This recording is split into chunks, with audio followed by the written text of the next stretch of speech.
Okay, and that was the track. So I hope you enjoyed that, and basically could get into it. And I was just kind of zooming and flying around the track, showing the tracks that were in here in the groups, just so you could kind of see what was going on. Just a broad overview. We'll go in more detail in the later videos in this course, but I wanted you to see what was going on at certain parts of the track, so you could kind of follow along. Basically, what I want to talk about real quick here is I have all my tracks organized into these groups, and that's something that's going to be a focus of this course, because I think creating groups helps you to stay organized, and it helps you to stay consistent. It allows you to make really nice organized projects you can quickly navigate to. And I can't emphasize that enough, how important it is to stay organized, because sometimes you'll make a track in a matter of hours, or you might spend weeks on the same track.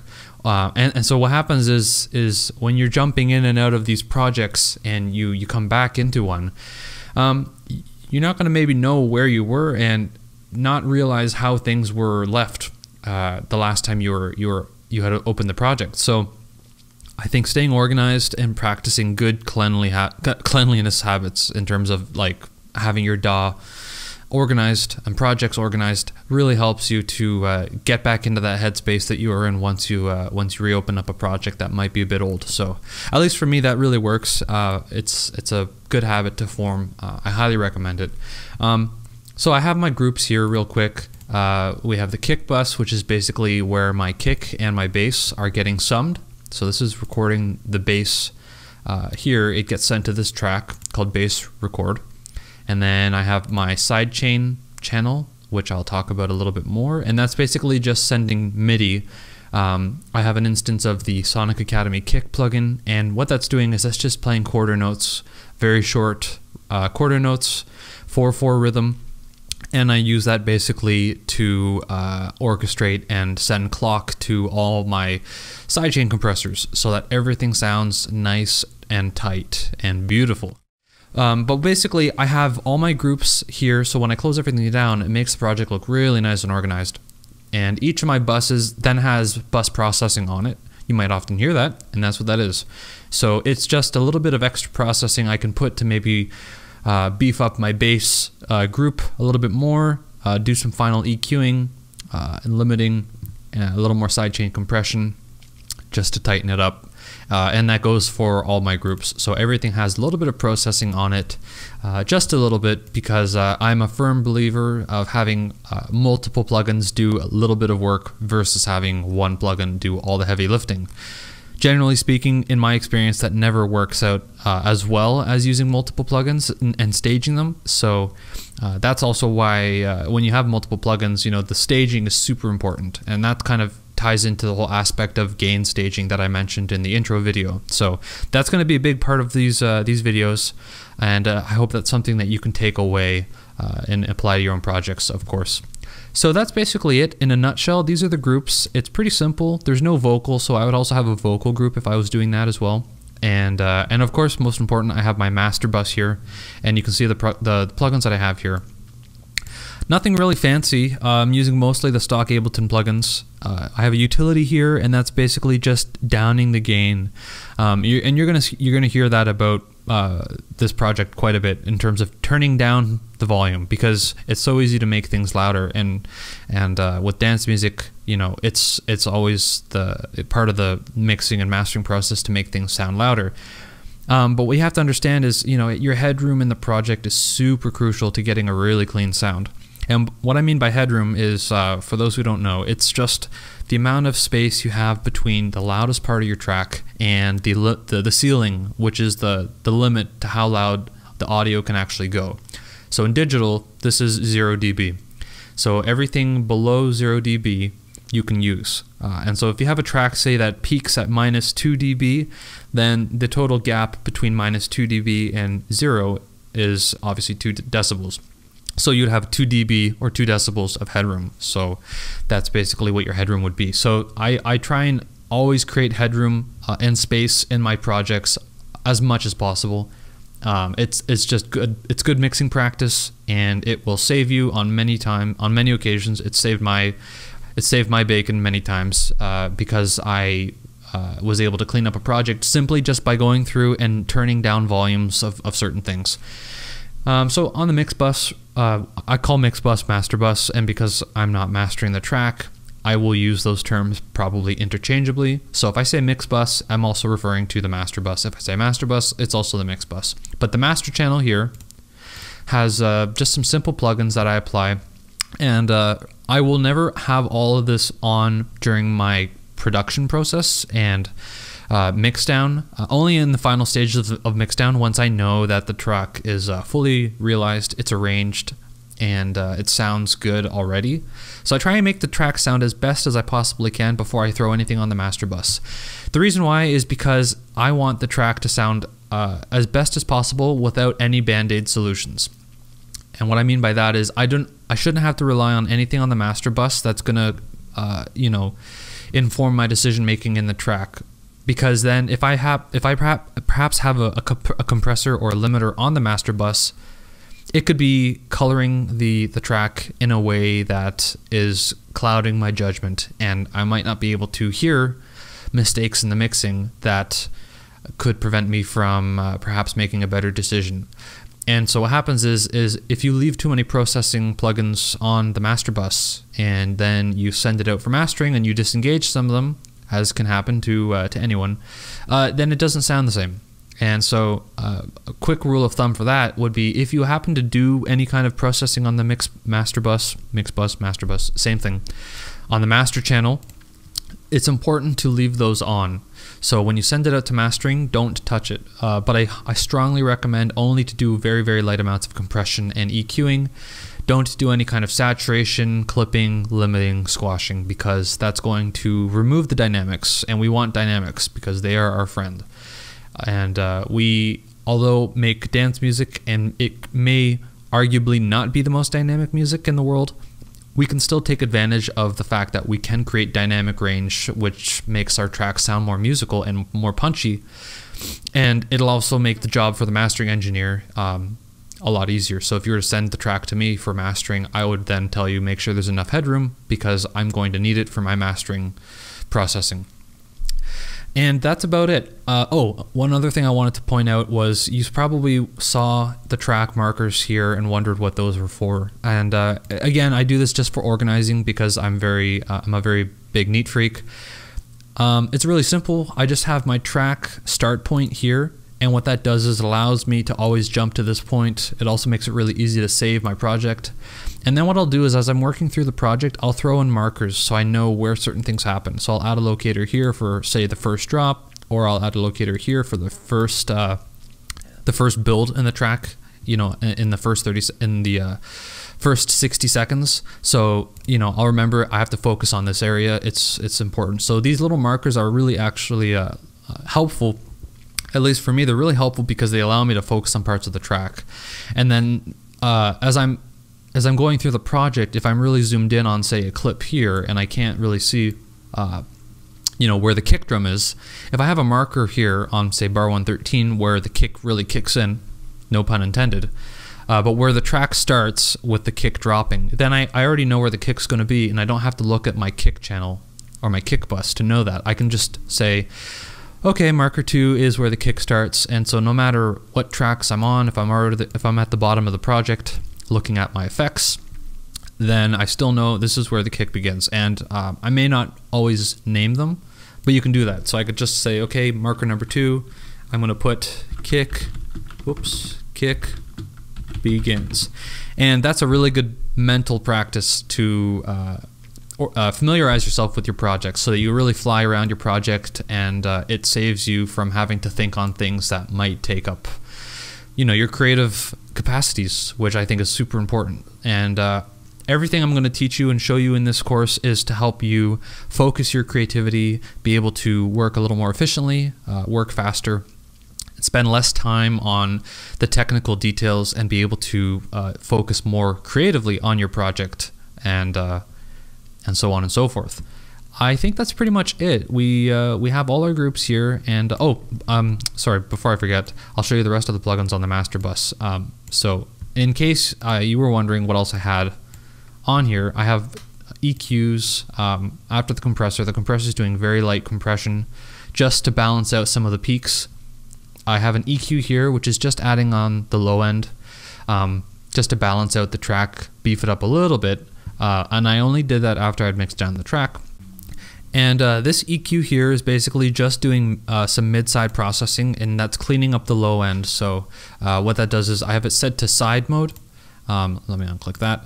And what this does is the side mode of the EQ is removing all of the bass from 130. Honestly, it doesn't really matter. I just picked 134 hertz, but anywhere from 100 to 200 hertz in the low end. You don't want that to be in the mix of the track when it plays on a big PA system, just because in club systems, the crossover frequency generally will be around 100 to 150, maybe 200 hertz. And so there's no point in putting stereo bass in your track, and it can also rob the mix of headroom. So an often used technique is just to remove all that side bass and low end information so that it's not even there, and you don't need it to be there. After the EQs, I have a little saturation, and what that's doing is it's just adding a little bit of harmonic structure back in. So it's like beefing up the harmonics to make the harmonics sound even stronger. Think of it like if you put this saturator on a synthesizer or a piano, what it does is as you increase the drive, it will multiply harmonics in terms of the gain of the harmonics, and so it will make a piano sound more like a piano. It'll make a synth sound more synthy, so on and so forth. So this is a really cool tool just to beef things up and fill in the frequency spectrum as much as possible, because that's what we want. We want the track sounding really big, full, and punchy, and so saturation, when used artfully, as I said, and not overly used, can definitely help in that area. Next, we have GClip, which is an amazing little tool. And what this is it's just a soft clipper. So soft clipping is like... Okay, so soft clipping used to be a technique that was on analog hardware for mastering engineers.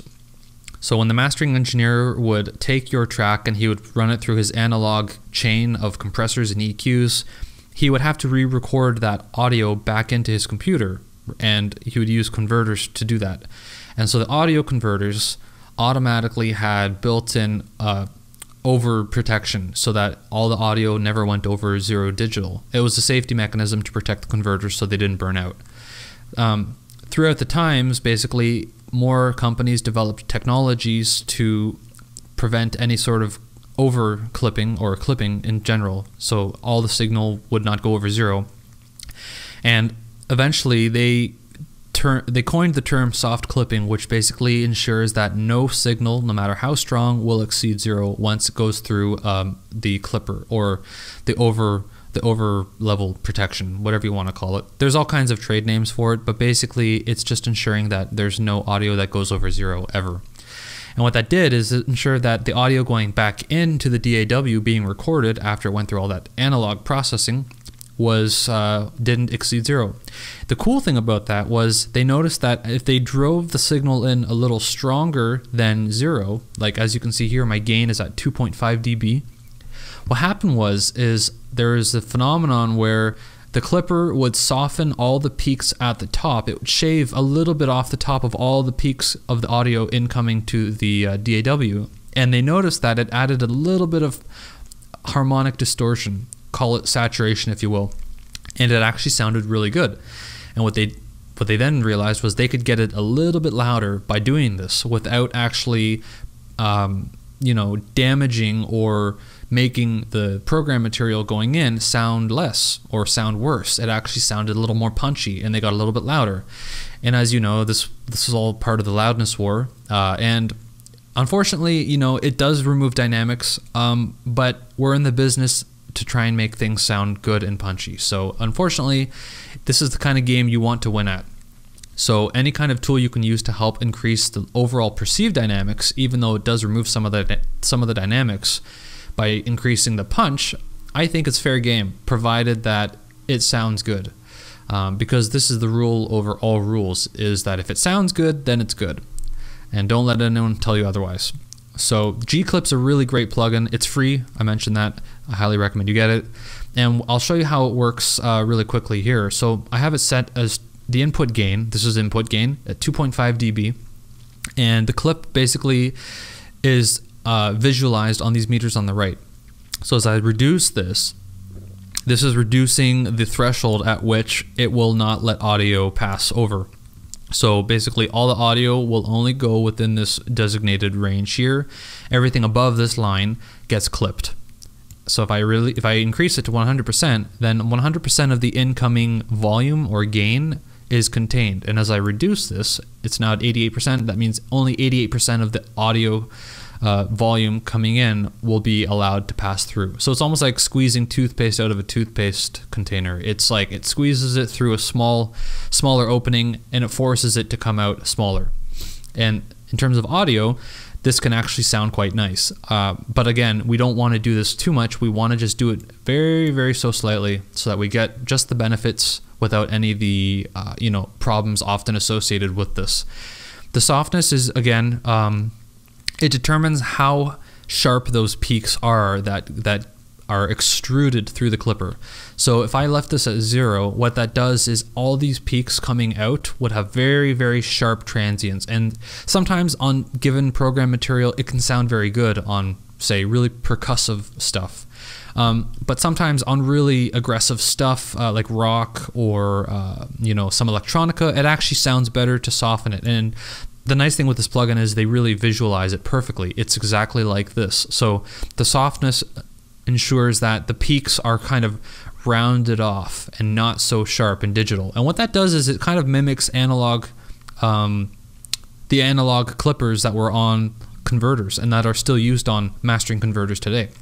So as you increase the softness, it rounds out the peaks, and so that distortion that's introduced isn't as harsh on your ears and actually can sound quite pleasing.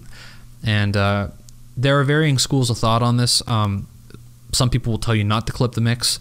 Because I happen to do this quite often as a mastering and mixing engineer, I will always err on the side of caution, and if a project doesn't sound better with the clipping on it, I will not use it. Simple. If it sounds better with it, then I'll use it. But I always use my ears, and I always use multiple reference sources to make sure that I'm not adding any sort of detrimental processing to the track. So I'm going to leave it at about 5. It touches just a little bit that smoothing of these peaks, so it just kind of rounds them out. So really quickly, if I run audio through it, you'll see what I mean here.